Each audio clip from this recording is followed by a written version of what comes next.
ماں کی دعائیں تمہیں نبیوں کے ساتھ کھڑا کر دیں گی، باپ کی دعا تمہیں بڑے بڑے خطب ابدالوں کے ساتھ کھڑا کر دے گی۔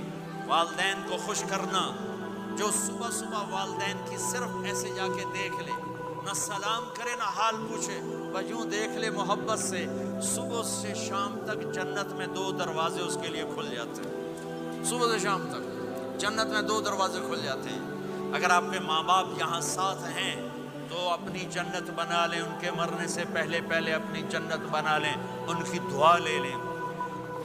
ہمارا ایک نوجوان ذمہ دار تھا، نہ نماز نہ روزہ نہ حج، کچھ بھی نہیں، اور غافل زندگی۔ اب تو ماشاءاللہ بہت بدل گیا ہے، کہتا مولانا میری کبھی کوئی دعا رد نہیں ہوئی، حالانکہ سارے عیب تھے، سارے گناہ تھے، دعائیں ساری قبول تھی۔ میں نے کہا وہ کیسے؟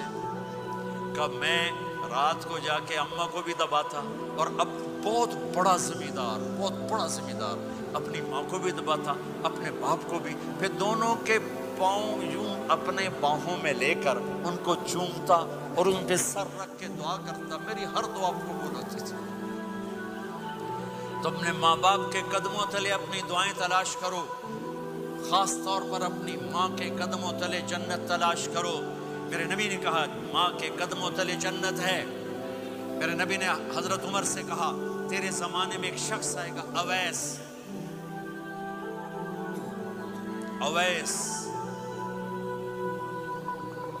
وہ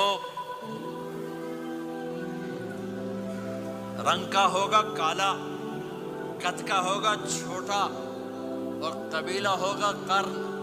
جب وہ آئے تو اس سے دعا کروانا، تو بھی اور علی بھی۔ کہ وہ کس لیے؟ کہ اویس نے ماں کی خدمت کر کے وہ مقام حاصل کیا ہے، جب ہاتھ اٹھاتا اللہ ہاتھ رد نہیں کرتا۔ عمر علی کو اویس کی دعا کی ضرورت نہیں تھی، ہمیں سکھانا تھا۔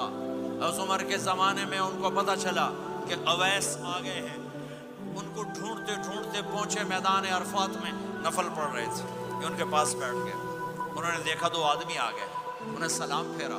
حضرت عمر نے پوچھا کون ہو؟ کہ مزدور ہوں۔ کا نام کیا ہے؟ کہ اللہ کا بندہ۔ کہہ رہے بھائی اپنا نام بتا جو تیری ماں نے رکھا ہے۔ کہ تم کون ہو؟ وہ پہلی دفعہ آئے تھے۔ تو حضرت علی نے کہا یہ امیر المومنین عمر ہیں، میں علی ہوں۔ پھر وہ ایسے کہا جی میں معافی چاہتا ہوں، میں آپ کو پہچانتا نہیں تھا۔ حضرت عمر نے کہا ہمارے لیے دعا کر۔ وہ رونے لگے میں آپ کے لیے دعا کروں گا؟ کہا تو کر، کہ میرے نبی مجھے کہہ کر گئے تھے عمر عمر عمر، علی علی علی، کہ اویس سے دعا کروانا۔ کیوں؟